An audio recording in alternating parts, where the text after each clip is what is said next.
আসসালামু আলাইকুম সবাইকে। আজকে আমরা বিভিন্ন কম্পিটিটিভ এক্সামে আসা জ্যামিতির কিছু অস্থির শর্টকাট দেখব।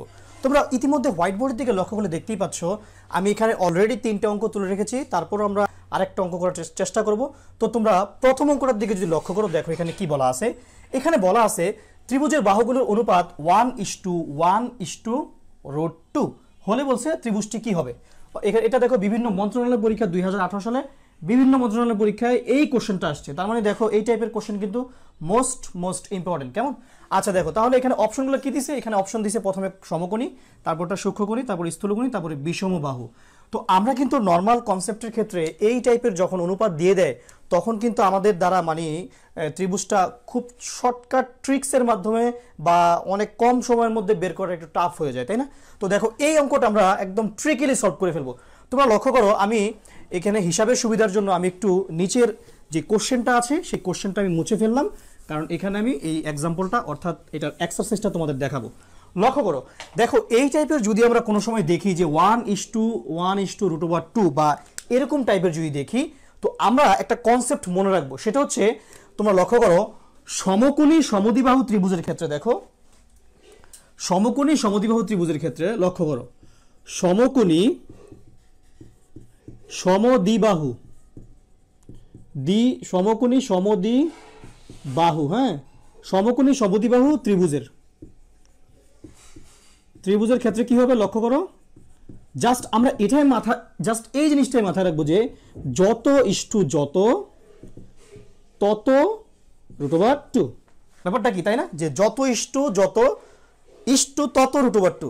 তাহলে ব্যাপারটা কি দাঁড়ায় যদি এরকম হয়, সাপোজ ধরো এই যে এখানে যেমন 1, দেখো 1 আছে ইস্টু যত, তারপরে আবার যত 1, তারপরে সেই যত অর্থাৎ 1ই আসবে √2। অর্থাৎ তার মানে এটার মানে কি, এটার মানে তো এটাই 1:1:√2, তাই তো? ঠিক তেমনি ভাবে তার মানে আমরা কি বলতে পারি, এখানে যদি 2 আসে, যদি 2 দেই 2:2:2 এই ব্যাপার থাকবে। অর্থাৎ যত ইস্টু যত তত √2, তাই না? আচ্ছা যদি আমরা 3 দেই তাহলে কি আসতেছে 3:3:3 তাই না? 3:3:3 অর্থাৎ যত ইস্টু এই যতটা বসাইছি অর্থাৎ ততই বসবো, তত বসে এখানে √2 থাকবে এটার সাথে গুণাকারে। এই ফরম্যাটটা থাকলে, জাস্ট এই ফরম্যাটটা থাকলে আমরা নির্দ্বিধায় চোখ বন্ধ করে আমরা বলবো কি সেটা সমকোণী সমদ্বিবাহু ত্রিভুজ হবে। অর্থাৎ সেটা সমকোণীয় হবে এবং সমদ্বিবাহু ত্রিভুজও হবে। তার মানে আমরা অবভিয়াসলি এখান থেকে বলতেই পারি এই কোশ্চেনের অ্যান্সারটা হচ্ছে ক, অর্থাৎ সমকোণী ত্রিভুজ। আমি আশা করি তোমরা সবাই বুঝতে পেরেছো। তারপর যদি তোমাদের কোনো জায়গায় প্রবলেম মনে হয় বা ফেস করো, তোমরা আমাদেরকে কমেন্ট সেকশনে জানাতে পারো, কেমন? আচ্ছা চলো, এখানে কি বলা আছে। এখানে বলা আছে একটি ত্রিভুজের বাহুগুলোর অনুপাত 1:1:1:2 এবং বলছে বৃহত্তম কোণ 90 ডিগ্রি হলে ক্ষুদ্রতম কোণের মান কত। রেল মন্ত্রণালয় 2018 সালে এই কোশ্চেনটা আসছে। ওই যে বললাম না বিভিন্ন মন্ত্রণালয় আসছে, এই কোশ্চেনটা রেল মন্ত্রণালয় আসছে দেখো 2018 সালে। তো দেখো সেম এখানেও কিন্তু দেখো একটি ত্রিভুজের বাহুগুলোর অনুপাত, দেখো এই যে যত দেখো এই যে 1 আছে তার মানে এখানেও কি 1, সেম এটাই তো আসছে, দেখো এটাই তো। তার মানে এই ফরম্যাটে আমাকে স্যাটিসফাইড করতেছে। তার মানে এটা কি অবভিয়াসলি এই যে ত্রিভুজটার কথা যে বলছে, এই ত্রিভুজটা অবভিয়াসলি আমি বলতেই পারি সমকোণী সমদ্বিবাহু ত্রিভুজ। এটা তো আমি নিশ্চিত, কনফার্ম। তাহলে এই ত্রিভুজটা সমকোণী সমদ্বিবাহু ত্রিভুজ। তাহলে দেখো বৃহত্তম কোণ বলছে 90 ডিগ্রি হলে ক্ষুদ্রতম কোণ কত। তাহলে এটার ক্ষেত্রে আমরা কি করব, তোমরা একটু লক্ষ্য করো। দেখো এটার ক্ষেত্রে তো আমরা এটা বলতেই পারি যেহেতু এটা সমকোণী ত্রিভুজ, তার মানে ব্যাপারটা কি দাঁড়াচ্ছে, সমকোণী, তাই না? সমকোণী সমদ্বিবাহু, তার মানে দুইটা বাহু সমান হবে। তার মানে এই দুইটা বাহু যদি আমি সমান ধরি, ধরো এই দুইটা বাহু আমার সমান, হ্যাঁ, এই দুইটা বাহু আমার সমান আর এই হচ্ছে আমার অতিভুজ। তার মানে সমকোণী, এই যে দেখো 90, এই তো 90, আর এই দুইটা বাহু কি সমান। তাহলে দেখো যদি তোমরা এই জিনিসটা এখন মাথায় ঢুকাও, এই দুইটা বাহু যদি সমান হয় আর এটা যদি 90 হয়, তার মানে আমরা জানি কি ত্রিভুজের তিন কোণের সমষ্টি কি 180 ডিগ্রি, তাই না? তাহলে একটা 90 যদি চলে যায় তাহলে আমার কিন্তু আর দুইটা মিললে কি 90 হবে।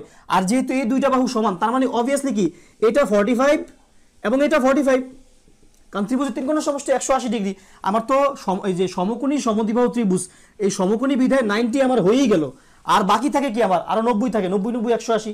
সেই 90টা কি হবে, যেহেতু দুইটা বাহু সমান তাহলে এখানে 45 এখানে 45, কারণ 45 45 90 আর 90 180, অর্থাৎ ত্রিভুজের তিন কোণের সমষ্টি 180। তার মানে আমরা বুঝতে পারলাম যে এই সমকোণী সমদ্বিবাহু ত্রিভুজের ক্ষেত্রে ক্ষুদ্রতর কোণ হয় কি 45 ডিগ্রি। তার মানে এই যে বৃহত্তম কোণ যদি 90 ডিগ্রি হয়, আমরা বুঝতেই পারি বৃহত্তম কোণ কেন 90, কারণ সমকোণী ত্রিভুজ, এজন্য বৃহত্তম কোণ 90 হলে ক্ষুদ্রতম কোণ কত 45 ডিগ্রি, অর্থাৎ আমাদের ঘ নাম্বার যে অপশন এটাই কারেক্ট অ্যান্সার। আমি আশা করি তোমরা সবাই বুঝতে পেরেছো। তারপরও তোমাদের কোনো জায়গায় যদি কোনো প্রবলেম ফেস করো তোমরা কিন্তু নির্দ্বিধায় আমাদেরকে কমেন্ট সেকশনে জানাতে পারো। তো চলো আমরা 3 নম্বর অঙ্কটার দিকে লক্ষ্য করি। তোমরা লক্ষ্য করো 3 নম্বর অঙ্কটার দিকে কি বলা আছে, এখানে বলা আছে কোন 3টি বাহু দিয়ে ত্রিভুজ গঠন করা যাবে না। তার মানে ত্রিভুজ গঠন করা যাবে কি শর্ত দ্বারা? আমরা কিন্তু সবাই জানি একটা ত্রিভুজ গঠিত হওয়ার জন্য যে শর্ত স্যাটিসফাইড করতে হয় সেটা হচ্ছে ত্রিভুজের যে কোনো দুই বাহুর সমষ্টি তৃতীয় বাহু অপেক্ষা বৃহত্তর।